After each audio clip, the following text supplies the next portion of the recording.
And one of the things I wanted to do special for my patients was to get them to live to be an average of 100 instead of 75. So I began to collect information on what it takes to live to be 100 instead of 75. And it's very interesting. A certain percentage of my patients back then in 1978 would say things like, I don't think I want to live to be 100. I said, well, why wouldn't you want to live to be 100? Well, I don't want to wind up in a nursing home and be abused. And I thought that was kind of reasonable concern. So I began to collect information on 100-year-olds that would satisfy me that I was doing the right thing to help my patients live to be 100. And this is the sort of evidence you can find. This happens to be from September 2000. This is a cover of this particular issue of Scientific American. It's a great little scientific journal that they use to teach the scientific method to high school kids and college students. And they write it in the 5th grade reading level so college students can understand it. And this particular issue is almost entirely devoted to human longevity. They had articles in there by experts in gerontology and genetics and nutrition. And there was a little summary at the end to tell you what you were supposed to learn in this issue. And they were editorially scratching their head trying to figure out what was going on because they were trying to find out what it was it would take people to live to be 100. And they compared the people who didn't listen to their doctors with the people who did listen to their doctors. They found out that the ones who did not listen to their doctors lived longer than the ones who listened to the doctors. Huh? And something we've known for a long time, right? So scientifically, they observed that, and they found out that the people who live longer salted their food, ate eggs every day, cooked and ate with butter, didn't use margarine. Many of them smoked. Many of them ate white lightning behind the barn and were drunk all the time. The only exercise they did when they came home after work was to fall asleep on the floor. They didn't come home, take a shower, and go to the fitness center. And as I said, they ate eggs instead of egg beaters. They used butter instead of margarine. They ate their chicken skin. And they were just flabbergasted. They couldn't figure out why these people doing all the wrong things were living so long. Well, obviously, it's because the people who are getting advice from doctors are getting inappropriate advice. If the advice that doctors were giving was correct, then there should be a lot of people living to be 100 who follow the doctor's advice. So we're going to look at some of that. First thing I wanted to do is get some scientific evidence on what it would take to live to be 100. And I look for an animal model. Being a veterinarian and a pathologist, I look for an animal model first. And I ran into, doing some research, I ran into some stuff that was published in the 1860s, 1863. One was written by William Banting on how to cure corpulence. Corpulence is an old-timey word for obesity. And this was back in 1863. And he talked about a low-carb diet, kind of like the Atkins diet. Maybe it should be the Banting diet, instead of the Atkins diet. And then in 1935, a guy who'd been doing all his research in the 1920s by the name of Clive McKay came out with his landmark article in 1935. And what he did was essentially take 3 groups of rats. Group number 1, he gave the rat pellet of the day, and these rats lived to be an average of 2 years, which is really super. Because prior to this rat pellet coming out with all of the nutritional knowledge of the time, people who were using rats and mice and rabbits for research would give them rolled oats and carrots and cabbage and things like that, and they might live to be 11 months after weaning instead of 2 years. So it was really good to have a laboratory animal and a food that you could give them that routinely allowed them to live to be 2. He then took the second group, gave them the same basic pellet as group number 1, but he cut the carbohydrate calories by 30%, kept the vitamins and minerals the same, and they lived to be 50% older, 3 years. Got kind of excited about that. Took group number 3, cut the carbohydrate calories from group number 1 by 60%, kept the vitamins and minerals the same, and they lived twice as long. They lived to be 4 years of age, and they really got excited about cutting this carbohydrate calories thing.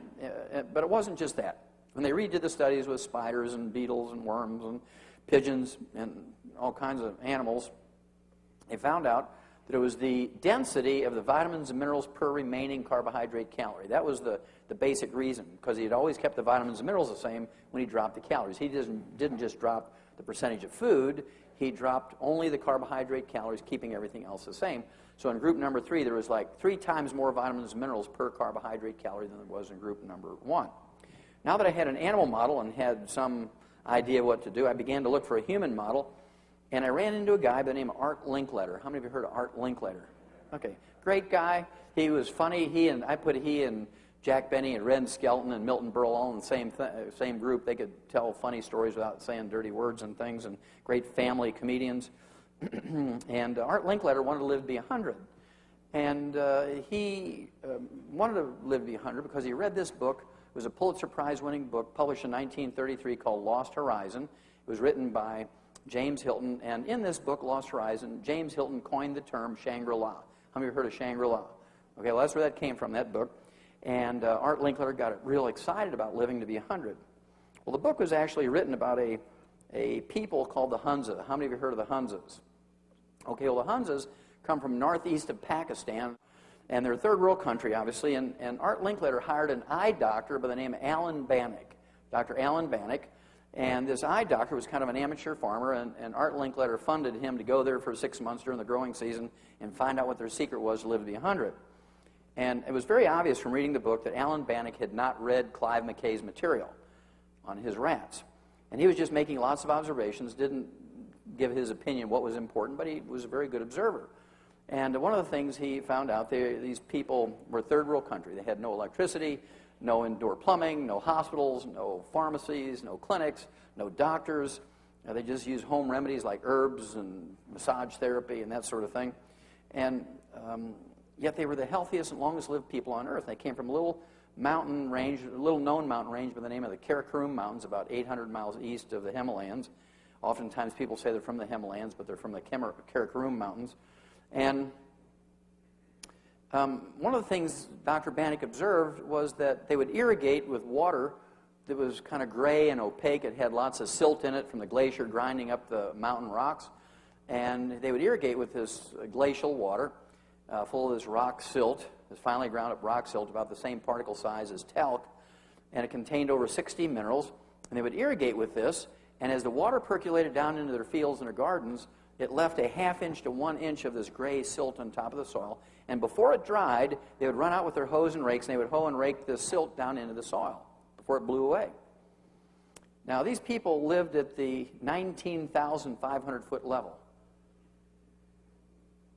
Now, at 19,500 feet, you can't grow corn and potatoes and rice.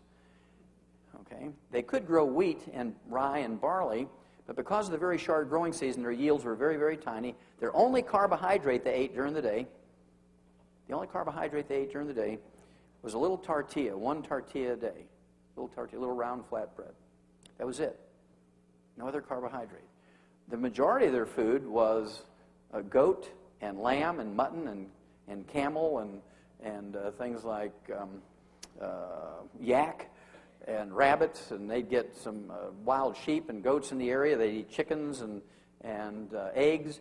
They didn't have fish in those areas. They were too high up for fish. And so they cooked in butter. They used milk and cheese and yogurt. They could store dairy protein as cheese and yogurt. And that was it. They had a little garden. They'd grow a little bit of cabbage and tomatoes. Nothing else. They would also take the wood ashes from their fires, their cooking and heating fires, and put it in their gardens. How many of you ever put wood ashes from a fire into your garden? Yeah.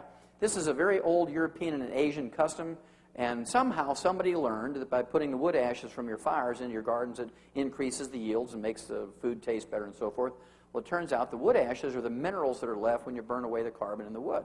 So now I had not only an animal model, but a human model. They had a renewable source of minerals in their food. They were on a low-carbohydrate diet. And to me, it seemed it explained why they lived to be a ripe old age and were very productive. I also began to collect birthday announcements and obituaries of people who lived to be 100. I wanted to see really what happened to people when they lived to be 100. So I'll show you a few. Ralph Charles from Somerset, Ohio, about in the middle of the state, back in October of 1999, turned 100, and they had a nice little newspaper article about him and told his story. And the fascinating thing to me about Ralph Charles was that at age 100, he was still piloting charter flights and paying passengers around the central part of the United States. He used his single-engine Aranca aircraft. He didn't have any restrictions on his health papers or his license. Now, to me, he doesn't look like what you would expect a decrepit 100-year-old to look like. To me, he's very vibrant. He looks like he's maybe in his late 70s or early 80s, and he's 100 years old and still piloting. I mean, you can imagine if he had Alzheimer's disease, he'd get up there and he'd say, "Excuse me, ma'am, where are we going?" That'd make you nervous, wouldn't it?